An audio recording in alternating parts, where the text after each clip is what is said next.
All right, everybody, welcome back to Apex Mind. Adam with you here as always. And on this week's episode, I am happy to welcome to the show Josh Remerowski. Josh, welcome to the show. Happy to be here. Well, Josh, for anyone that's not familiar with you, can you give a brief background of, really what you've done in learning and development and what you do today?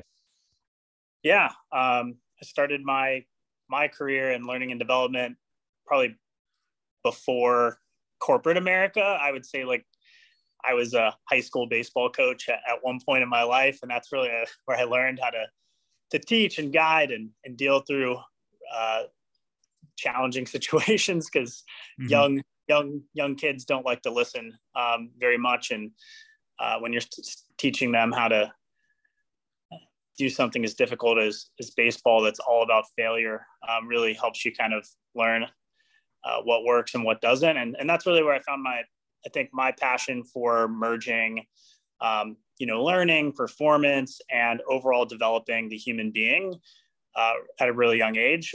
And so once I got into corporate America, like official desk type job, I had a bunch of other stuff. I worked for Verizon where I was a senior trainer. I was a senior manager at one point. I was also a consultant where I was doing things like architecting Leadership Academy, which was a big project for Verizon while I was there. And then I came to Walmart into the .com space where they asked me to work and build and scale their learning and development department. So I did that, implementing a lot of new hire programs, structure, intake processes. What does actual good L&D, look like? Really the fundamentals. Most companies fail at the fundamentals and then they want to do all this fancy crap. And then from there, I grew my organization pretty significantly. My team was in 11 different countries. And I finished as the director of learning and development. And then I moved into the director of change management, communication, and strategy. Less learning, but more leadership enablement. And then now I've taken a job where I'm currently the senior director of learning and leadership experience at a company called Fortive that deals with software and industrial electrical manufacturing. And they're a really cool company that has 20 operating companies that they own. And they do a lot of stuff with continuous improvement. Wow, that's a very extensive and diverse background. Before I jump into the professional stuff, I actually didn't know about you that you had done the baseball coaching. So what drove you to go into that role, earlier before you went into the learning on a professional level? So I played Division I baseball. I also played Division II baseball before I transferred to play at a school called Liberty University.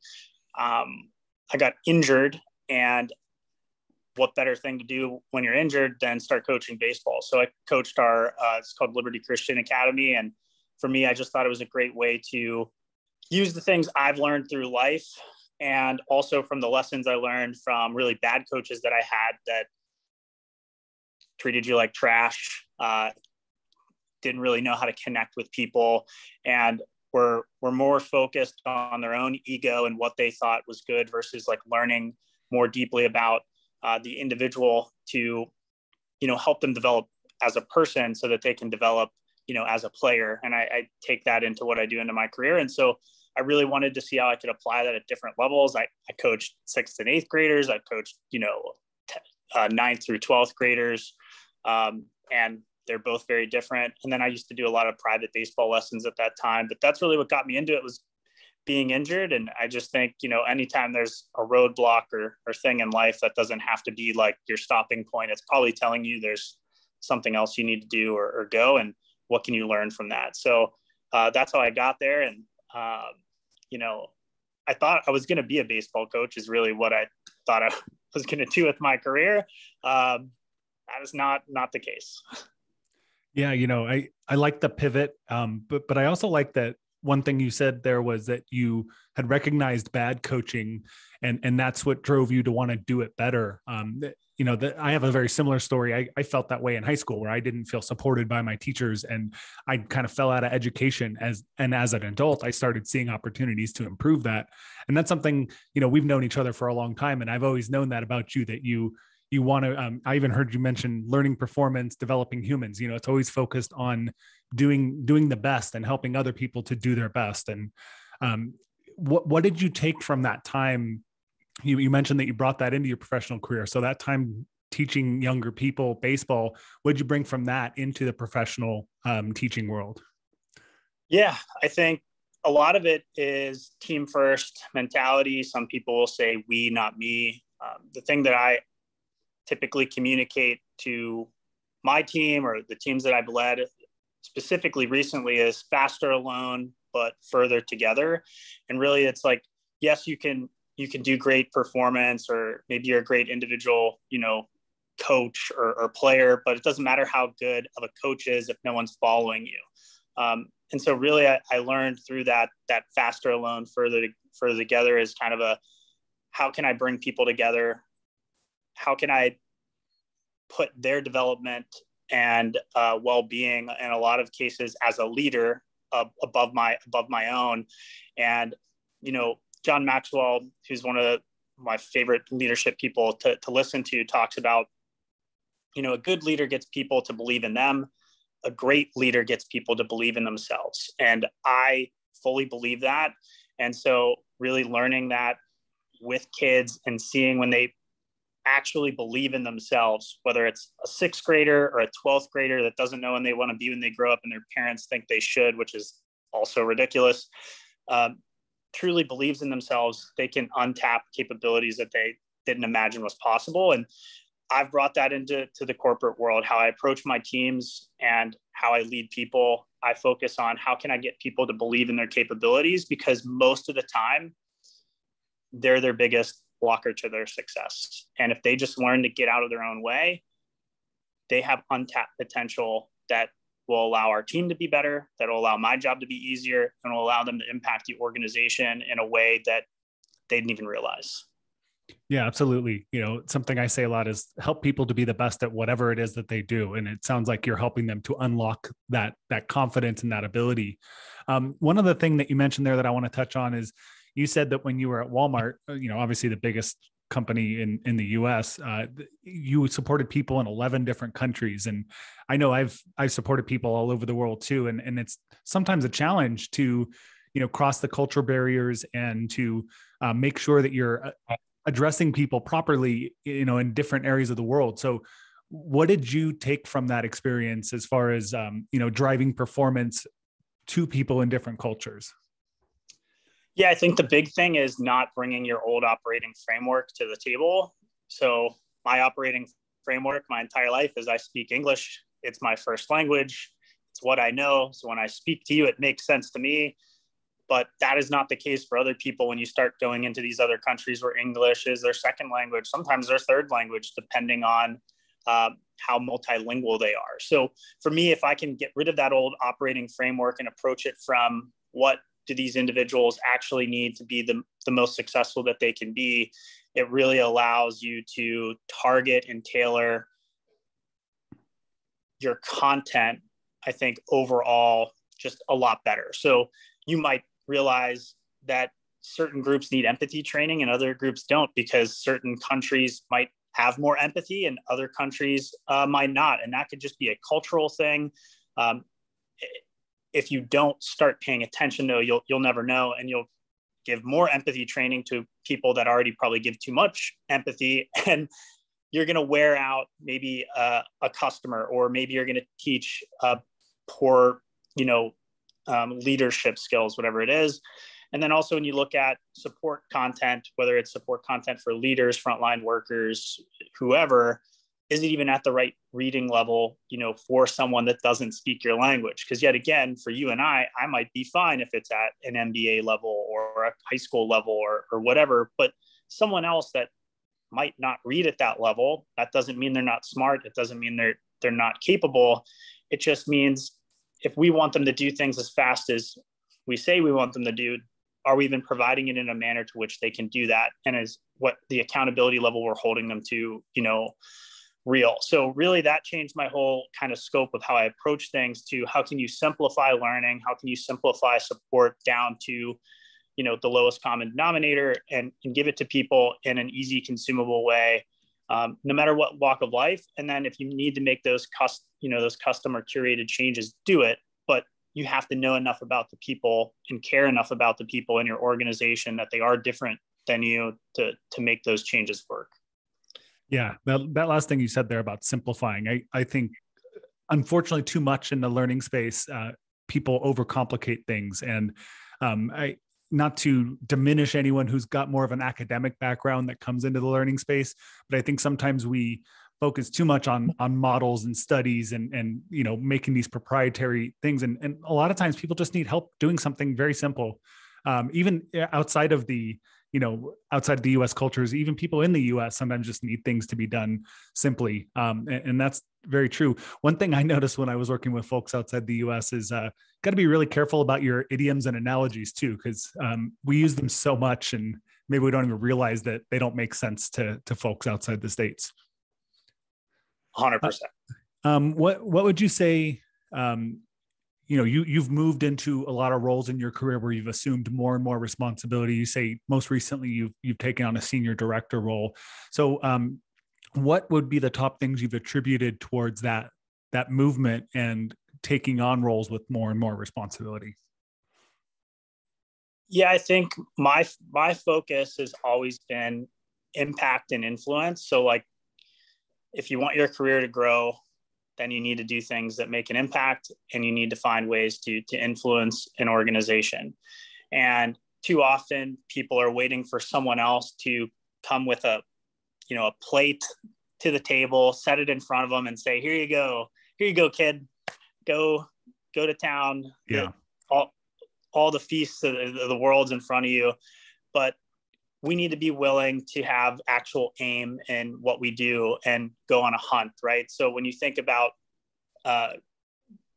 like my journey, it happened because I had extreme ownership outside of my learning and development responsibilities, solving problems that weren't mine, being curious and not being afraid to learn new things, and not just thinking like, because I went through some certification that I know enough, and really trying to push the status quo. And what I found through that is a lot of people are just like waiting for someone else to do the work for them. And if you're just end up being the person that does the work and can empower your team to have the belief that they can also do that work, you start getting a lot of stuff done that people say can't get done. And I just find that then compounds and continues to compound into who you are. And everyone wants to be with the leader that gets a lot of stuff done and helps them grow and develop. And so that's really helped me along my career, is just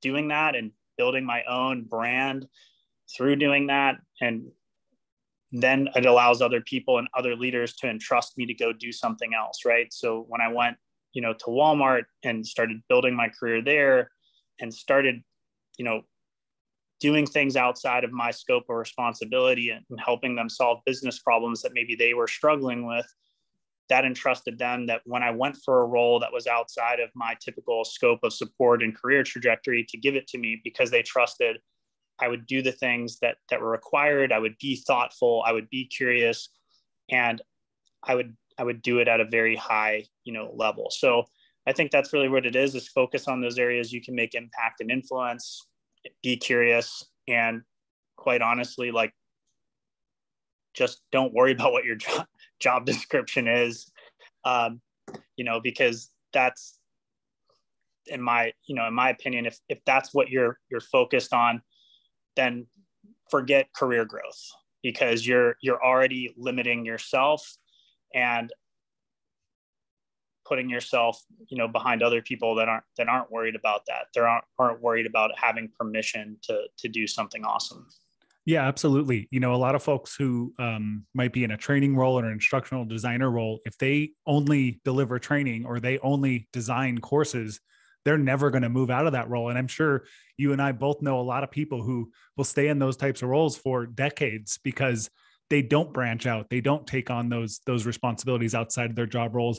And frankly, they're not really doing much to impact the bottom line of the business. They're just delivering courses.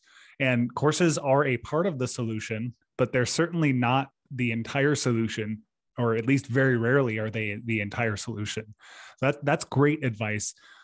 Shifting that to the other side. So since you've been a leader taking on more responsibility, that means you've also been a leader with more and more people reporting to you.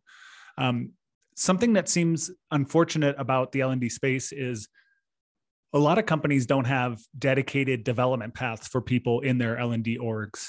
It's a lot of times it's that person's responsibility to figure it out. And you sound like someone who's done that yourself. But what have you done to help the people that report to you to develop and move up in their careers?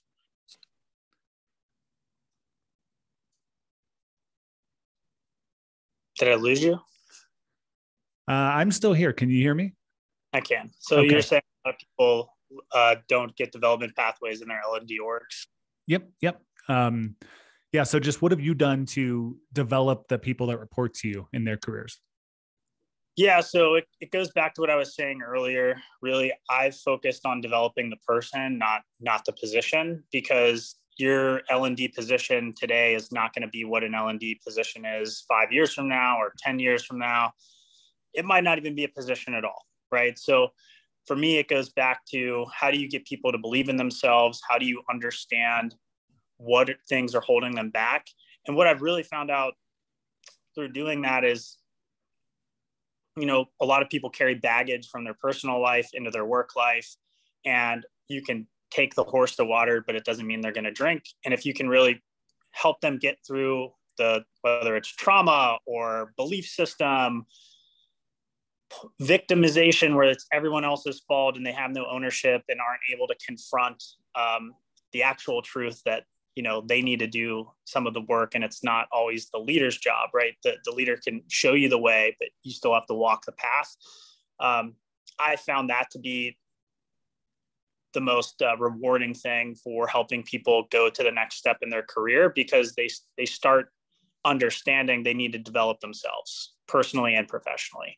And then the skill piece becomes a lot easier, because when you're actively looking inward versus looking outward, saying, if Adam would just get me this tool, or if Adam would just do that, and it's always, the company or the leader that's not doing enough, but me saying, like, what am I even learning at all, right? Oh, I'm watching Netflix. Oh, I'm, playing video games, but am I actually learning anything meaningful about who I am, what makes me the way I am, and what can allow me to untap potential that I haven't even realized? I've just found that to be the most rewarding. And then you have more meaningful conversations around performance, because they start to see, oh, I'm a people pleaser in my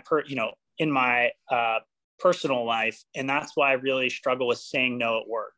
And because I struggle with saying no at work, I miss deadlines all the time. And because I miss deadlines all the time, I think it's my organization's fault, because they give me too much work, but it's really not my organization's fault. It's because I have I'm incapable of saying no, because I'm a people pleaser, and I've been that way my entire life. And so I really try to just not focus on whoever that person is at work, but who they are in life. Yeah, that's great. And so you touched on two different things there. One would be the ownership that person has to have. No leader in the world could make somebody develop. They have to take that on themselves. But then I like that you focus on the people connection, because it seems like these days a lot of us tend to be more disconnected than in the past, even though we have so many technology options to connect with others. People have less community and they have less purpose. And I think a good leader helps people to realize that. So that's great that you shared that. When you talk about like developing, I know you mentioned some management books. Do you have any go-to places for L&D development to learn about current trends or the things that help you to drive things at the business?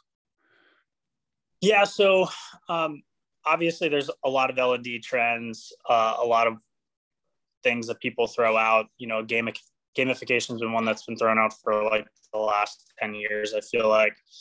But for me, I am just a person that likes to read books, or listen to books while I run and listen to podcasts. So I've read a lot of stuff on like ATD, like with a membership through them. So they have a lot of articles and white papers that show a lot of the trends and studies around what organizations are doing or are saying are roadblockers. And then for me, more than anything, I don't even try to focus on what tools. I try to focus on what's actually happening with more like from a social psychology standpoint of human beings, because right now you have this picture and it's everything, in front of your this panoramic view out of your eyeballs. There's things taking those pieces of attention, right? So there's your Instagram taking slices of your attention. There's your Netflix taking slices of your attention. There's your kids. There's your pets. There's your hobbies. You like to go hiking.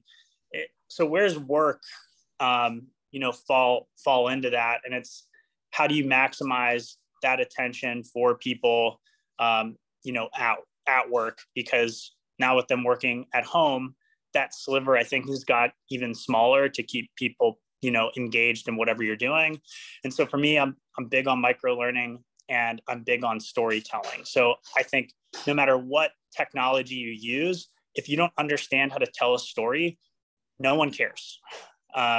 It's just like when you go to the movie and you walk away and you're like, was there a plot thing, that I missed that happened? And it's just, they didn't do a good job of actually telling the story or building the characters. And it doesn't have to be 3 hours. I've seen people do it in 5 minutes, right? So to me, the technology, ATD is great. There's a lot of different books that I read. I think one of the ones I'm reading is experienced information, like informed or experience informed learning design. And so they go into, yet again, qualitative versus quantitative data and how do you back up the things you do. But for me, it's more about, can you tell a story? And so whether it's micro learning or you're using, gamification, if there is no story, nobody cares, right? It doesn't have meaning. It doesn't connect. Yeah. And I'll tie back to something you said at the very start of the show. You said, people add all this fancy crap, but they fail at the fundamentals, right? So, L&D is this industry that's constantly chasing trends, and there's a vendor out there to sell you any kind of solution. But if you can't get the basics down, all that expensive technology doesn't really matter. And I like that you focus on story too, because humans are suckers for stories. You mentioned movies that have bad stories, but I think we're all suckers for the hero's journey, which has been told millions of times before, but every time we see it done well, we still enjoy it. 100% agree. I do, I really think the story is the most important thing. And to your point, the fundamentals, every team wants to do something world-class. Everyone wants to use something new. But if you don't even know how to create meaningful learning objectives that are tied to the business, I don't care what tool you use because the training you build is going to suck. So it is that, right? It is that. What's the objective? What's the story? Who's the antagonist, protagonist? As you go through it, like you said, it's like those things that resonate with you, and also understand why you're there. Oh, I'm here in this moment watching this movie because whatever, right? It makes me feel a certain way, and learning should have that, right? Learning obviously has to generate some emotion to help it stick. And for me, the fundamentals 100% are the most important thing. And how you tell a story. If you just can't do that, you might as well just pack up your bags and go, go be a used car salesman or something. Yeah. I think that's true for anyone who's trying to influence others in any scope of their life. And I do believe people who are in the training or learning space are trying to influence people. You're trying to get workers to do something a little bit differently so they perform better. You've worked for some really large companies, multiple, and something that happens a lot in larger organizations is like red tape and bureaucracy. And sometimes that can hold the hands back of a training org. So what have you done to successfully address those kind of situations, break down silos, and really start impacting performance? Yeah, I've heard that in studies from ATD, where like most companies, the reason they don't measure is because their company won't provide them, the tools to measure, the data to measure, all, yet again, the bureaucracy, the red tape, the money, the budget. I have just not found that to be the case. I found facts don't care about your feelings. And if you can bring data to the table and yet again, tell a story to executives to why this data translates to buying this tool or doing this change, this change initiative, or making this brand new leadership training, the resistance is minimal. And I don't care if they're a middle manager or an officer level, executive that I've got buy-in from to do something. If you can show them the data and tell that story, it's easy. And I think for me, I've been successful at doing that at every point in my career, is leveraging data and not just telling people how I feel. That's great. We all have feelings. We all have opinions, but there is a time and point that research and data actually matter. And are you able to then take that and yet again, translate that to something meaningful that resonates with your audience? So for me, if I don't know what my SVP cares about, I might as well not even come with the proposal or story in the first place, because I don't know what story to tell. Mm-hmm. I don't know what's going to resonate with them. And so that's where a lot of people in our space fail, is they just don't do the work required because they think they know more than other people, and they feel like an expert, which is fantastic. But the person you're presenting it to or trying to get buy-in from or getting budget from, they're not learning and developing. And maybe they feel like it, right? Because they've taken training or been a part of training or maybe worked in training 30 years ago. Great. But you have to be able to bring that in and tell a meaningful story to the audience, at that time. And your audience has changed, so your story is going to have to change, and what you focus on is going to have to change as well. Yeah, that's so true. You mentioned that a lot of L&D people are interested in the things that they're interested in, things like completion rates, and I call them smiley sheets, the thumbs up reports or whatever you want to call them. Most executives don't care about that. And you mentioned knowing what your senior vice president or director, whoever that leader is, what they care about. And it's that old marketing approach, right? It's inserting yourself into what's in their head rather than trying to like plant new ideas in their head. And I think that's a great way to do it. And you also mentioned, don't let those restrictions hold you back. If there's not good reporting, go make it. Learn some data analytics. I mean, you mentioned the change of the L&D role, that maybe you do have to learn some things outside of just how to create a course in Camtasia or whatnot. So going down that road, you mentioned this, that L&D might be changing in the future. What types of roles do you see coming into the L&D group that maybe didn't exist in this group in the past?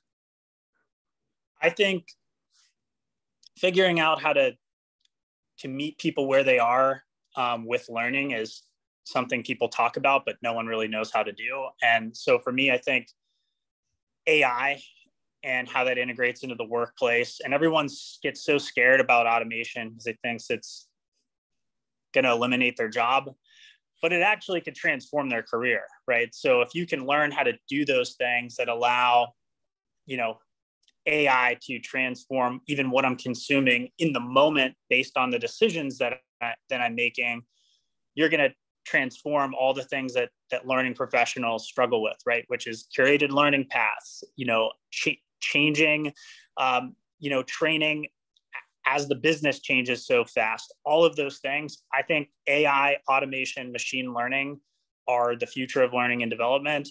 And whoever can begin to learn those skills and apply them can save organizations crazy amounts of money, can allow for real-time coaching. There's some companies out there that are already putting these products in market, and they're using them with like your natural linguistics, like the translations that can take those analytics from your speech and then regurgitate something back out to you from an AI, very similar to like a Google Voice.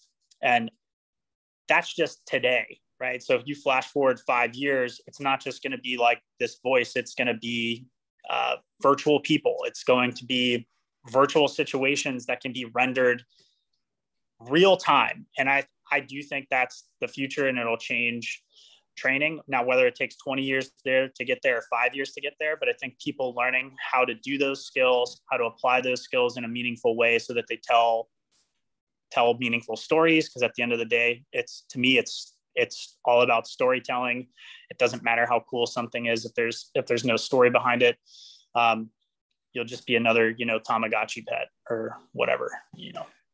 Yeah, it's so funny, the fears of AI, and it just echoes back to the fears of other technology improvements in the past. I mean, people were scared of the car over 100 years ago, right? So yeah. it is a tool, and we already see ways that AI helps us. I love certain algorithms. There's some, social media sites I don't like the algorithms, but there are some of those things where I'd rather have a curated feed than the old way. I'd rather have curated ads. I know people don't like targeted ads, but I'd rather have ads that I know I'm going to like versus generic billboards and TV commercials that I know I won't like. So, I think people resisting this stuff, they're probably going to find themselves in a tough situation at that point in the future if they haven't diversified their skill set and they're still just delivering training or creating courses. You also mentioned machine learning. I want to shift this over to like more of a performance support area, because some people in the learning space don't really go down this road if they're focused specifically on courses and training. Performance support is more on helping people outside of the classroom, helping them as they're doing their job. And I think those technologies can help with that, but we don't have to use those technologies. What experience do you have with on-the-job support that's more outside of a traditional learning or course format? Yeah, I think when it comes to any support function, when you're really looking to change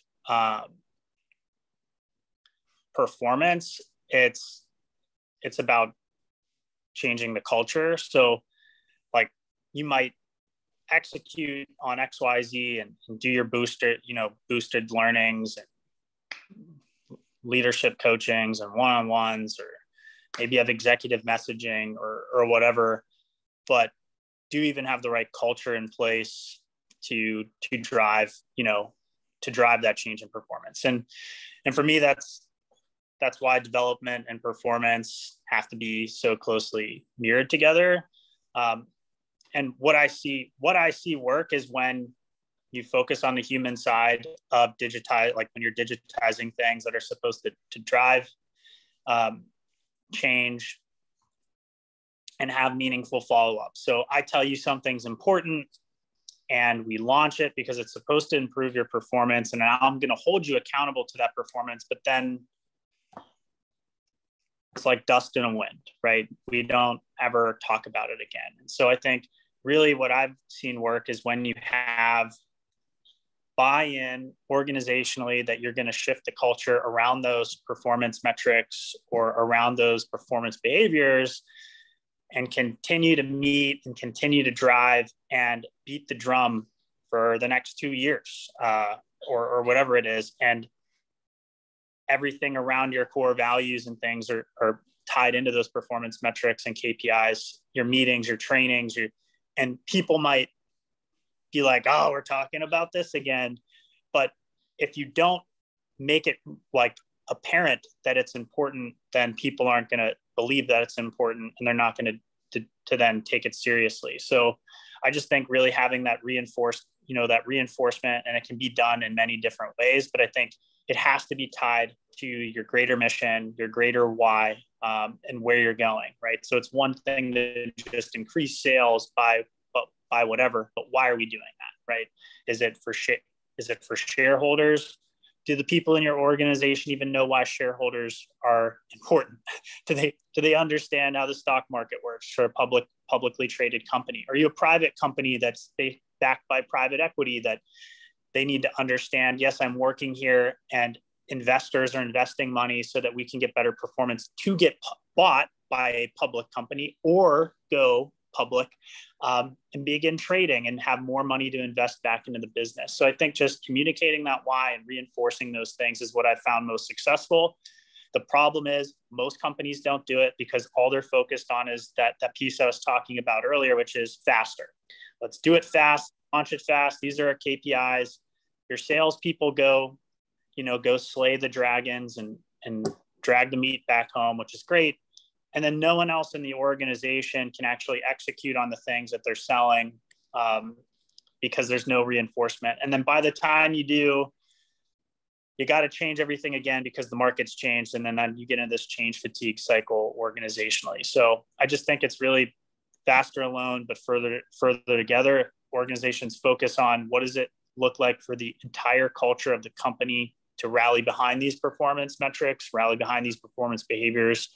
And what does that look like? You don't need to do fancy technology or anything like that. It'll change, but you have to take the time and you have to invest in it and understand it's a marathon, not a sprint. Yeah, absolutely. Culture, mission, vision, those kind of things are important when they're real, not just some words on a wall or words on your intranet site. The companies that have a good job of reinforcing that, and one that just comes to mind is Lego. They repeat that stuff all the time. So you mentioned that sometimes people get fatigue of hearing that message all the time, but the companies that do the best with culture and having a consistent vision or mission are the ones that are reinforcing it. And I know you've probably worked for companies like I have where you get that when you onboard with the company and maybe leadership might mention it once a quarter at the quarterly reviews. But other than that, you don't really feel like leaders are living it. And so I like that you are pushing that actually reinforcing and living that culture. You've worked with a lot of senior leaders at the business, and some L&D teams run the risk of just being order takers and course production factories. What have you done to prevent that and to produce solutions that actually drive performance and aren't just one-off courses? Say no. A lot of people are afraid to say no because someone has some title. Titles are meaningless. And yes, can a person with a higher title fire you or something at some point? Sure. But just because they have a senior director title or a SVP title, or it doesn't mean they know anything. So they might want something, but it doesn't mean they know anything. So I think you just have to be comfortable with saying no. I've found that to be the most successful thing to really recalibrating on doing the most important things and doing them well, is saying no to all the stuff that it might be easy stuff. But if you want to change the culture, like we were just talking about, the easy stuff doesn't change the culture. It's the tough stuff. And most people are afraid to do the tough stuff. And they're afraid to say no to the easy stuff to then focus on the tough stuff that's truly transformative to an organization, that's truly transformative to someone's career. So like for me, it's been saying no to those things and then saying, let's go talk to the people that actually do these jobs versus letting outdated people with outdated products make outdated decisions, right? So you have a lot of that ends up happening where people got an MBA, come into the work, they've never been a frontline worker of any kind, and they're making decisions for frontline people. And for me, I'd rather say no to the things, make sure we have the data from the frontline, from the people that are actually doing these jobs. And then you go build a program that they actually want and need and are bought into and feel listened to. And shockingly enough, when people feel listened to, you start to build momentum and it compounds, because then they start sharing more things and they're not afraid to address that elephant in the room. And so for me, that allowed me to create space to develop leadership programs, career pathway programs at Walmart. That one of the last ones we did was for our learning professionals, specifically called Learning Legends. And 40% of the people that went through that program were promoted in the first year to other roles. And It wasn't just focused on being just a learning professional. It was just focused on, how to just grow your career in general in learning, right? You can go down all these pathways to these different jobs. Yes, the one you're doing now is maybe an instructional designer, a learning experience designer, or whatever fad name someone wants to call it, but you're creating content. What other things can we do to well-round you to be that business partner that you're talking about and have extreme ownership and not be afraid to say no and go tackle the real tough stuff that creates impact and influence and furthers your career? That's awesome. And I think what you mentioned there sounds like it's the difference between the top-down approach that more of a traditional learning team would have C-suite or executives dictating the direction. And you talk about a bottom-up approach by talking to the people you're trying to appeal to. And that just really reminds me, I don't know if you've read Nick Shackleton Jones's book, How People Learn, but one of the things he talks about is people are going to learn more when they're learning something they want to learn versus something they're dictated to learn. And by doing that collection or analysis, whatever you want to call it, but you're talking to people to find out what their gaps are and you're solving their actual problems instead of like forcing them to go through some sort of compliance training that they have to do and they have to do it a certain way. 100%. One more thing on that. So you mentioned earlier about, trying to see those results long-term, and some training teams tend to provide single event type training. Like it's a course, it's a training that management comes to, whatnot. What are the top things you've done to ensure continued performance long after the training itself has been completed? Yeah. So it goes back to like telling the story, right? So what does it look like when it's working? If we say we want to change said behavior and said behaviors lead to said performance, what is that vision for the organization? And then what are all the things required to get there? So for me, if you're a trilogy person, imagine if the Star Wars just ended with the first movie and there was nothing else, right? So like you might be lost or wondering, what does this mean, right? If there was no other movies or other story to be told, it might not even be as popular, as it is. I'm sure it still would be. But the fact is like that I view learning as you have the story you're telling at that time, and then what's the broader, story you need to tell throughout the next year, 2 years, and where those key plot points throughout that learning that you can reinforce it. Are they videos? Are they one-on-one meetings? Are they webinars to reinforce change? But the key thing is, are the right people at the right time looking at what do people need so that those behaviors can change to drive performance? So when you get up front, this is something I was actually talking to some of my peers with recently, like we need to make better decisions early on, not based on our feelings, what we feel that our organization needs, but actually what they're telling us, and truly quantifying that with follow-up, because just because they said it in an anonymous survey doesn't mean we have all of the things we need to glean, and then build the path that gets us to what it looks like when it's working, right? So yes, there's a training, and yes, there's support documents, but how do you know it's adopted? How do you know the culture to which you say you want to drive that come from this learning event has actually changed? And what other things need to occur to do that? So for me, it's the broader story, the broader plot points, and really planning out, forget short-term thinking, planning out your long-term plan and actually having one, right? And holding yourself, the organization, accountable to those things getting done because we said they're going to get done. And once people see the value in that, for things that have impact and influence, yet again, it's not like some thing that's just nice to have. It's like, we need to have this, or our company is not going to be a company anymore. And I think when you can drive that messaging home, it makes a difference. But that's what I found to work, is really looking beyond launching this thing, right? Building the circus tent is what I always tell people. Training is viewed as like the circus comes to town, they pop the tent up, we do some tricks, close the tent, you never see us again, right? We never talk about that thing again. It really needs to be looked at differently. And how do you make it something that's a mainstay and they can explore beyond, one show, one night only. So, yeah.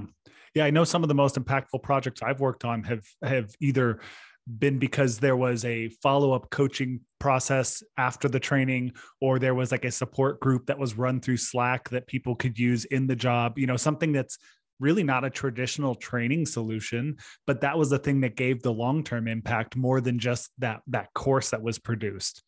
I know we talked a lot about storytelling, but I want to see, in your experience, are there any other non-traditional L&D skill sets that you think people in the learning space need to be more consistent at developing?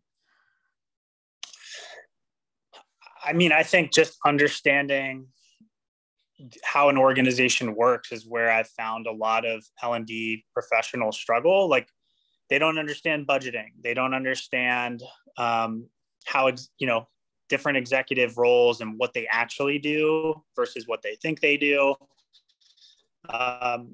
They might not understand how far some of that stuff's planned out. They might not understand what things actually cost, like what they actually cost, like so that they can measure more effectively, and what parts of the business bring the most value versus don't bring any value.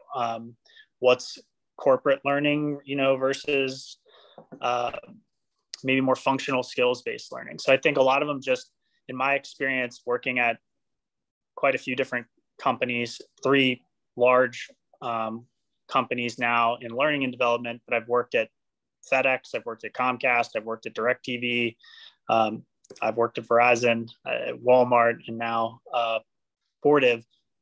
I just think most people don't know how the world works, and they don't know the things they need to know to understand it. And it's really hard it's great that they have an organizational development degree or a human resources degree or whatever their degree is. Most of those degrees are already 10 years behind where we are today in real life. And so I think if they can just pay attention to what's really happening in the market, what's really driving business, what tools are really being used, because those books take so long to write and come to press or become digital, they'll serve themselves a lot better, and they'll have a lot more respect because you'll speak like someone that isn't an order taker. You'll speak like someone that isn't just a learning professional. You'll speak like someone that can make a difference in the business because you know what that looks like, right? You've heard it, you've listened to leaders, you've paid attention to how the stock market works and what's on the corporate page, right? What are we doing in sustainability? What are our actual goals? What does that actually mean? I just think that's where a lot of learning professionals fail, and they're so worried on making something look good. But yet again, like, painting the house doesn't make the inside of the house any better. Like, that's great that you painted the outside of the house and it looks great, but your house is still not energy efficient. The furniture is still crap. The foundation is crumbling. So for me, those are your cultural things, and everyone focuses on being creative and making things pretty. But what we need to figure out is, how do those things translate into transforming culture? Because that's what transforms behavior, which then transforms performance. And that's where you're going to get the most impact and influence as a learning professional. And that's just where I see a lot of them struggle. That's great stuff, Josh. So it's think big picture outside your role, understand where everything is. And that last piece you mentioned there is great of, functionals over pretty every time. And too many, especially like instructional designers, are so worried about how this e-learning is going to look. And man, I've built some very low tech trainings that have had a lot of impact, and functionals over pretty every time. Well, Josh, our time's running short. I think that was a great place to end it, but I do have one question I ask every guest is just, what's one thing, whether it be personal or professional, that you've learned lately that's benefited your life? Yeah. So I'm reading this book called Clean Up Your Mental Mess by Dr. Carolyn Leaf. And really it just talks about how you and your thoughts impact really who you are, right? How you handle stress, anxiety, trauma, and how you can train your brain to deal with those things. And so for me, like just learning the different skills early on in that book and how to confront yourself and truly like self-reflect on who you are, why you are the way you are, I think has really just continued to help me grow as a leader. It allows me to know, why am I showing up in this why am I being resisted to something right now? Or why am I not being a good listener in this moment? Because you're not being a good listener because you're getting stressed and anxious because of something that happened the last time this type of meeting or thing happened, but you're just not paying attention to it. So for me, it's just really learning on how to be in control of my thoughts and my thought patterns and understand when they're going off the rails and, just being mindful. So really good book so far. And I just think for me, my thoughts are who I am and I take me everywhere I go. So I just really focus on that. I can't control other people. I can't control other people's thoughts. I can control mine. I can be an intent listener and someone that self-reflects and grows. And I think that's been the most beneficial thing to me over the last 4 or 5 years of my career, which I would say my career has grown exponentially because I've focused on developing myself and using that to develop others versus, expecting everyone else to do something for me. That's awesome. I love introspective stuff. So I'm adding that book to my way too long to be read list. But thank you for sharing that. Before we go though, if anyone's interested in connecting with you, where's the best place to do that? The only social media I have is LinkedIn. So if you are wanting to follow me, I post stuff on leadership and ways you can maybe be self-reflective to yourself. Typically, it's something that I'm pondering on when I'm running. So connect with me on LinkedIn. Probably don't DM me. I get thousands of DMs from salespeople and financial advisors. So just, follow me and comment on one of my posts or something. And I'd be happy to get in touch with you that way if you ever want to talk or need advice. Awesome. Well, Josh, I'll also put the link to your LinkedIn on the show notes. So if anyone wants to connect, they can get it there. Just don't DM, and also don't DM me cold sales stuff because I ignore those too. But Josh, thank you so much for coming on. We've known each other for a long time and it was great catching up with you. Have a great rest of your day. I look forward to talking to you again sometime soon, and everybody at home, we'll see you next time.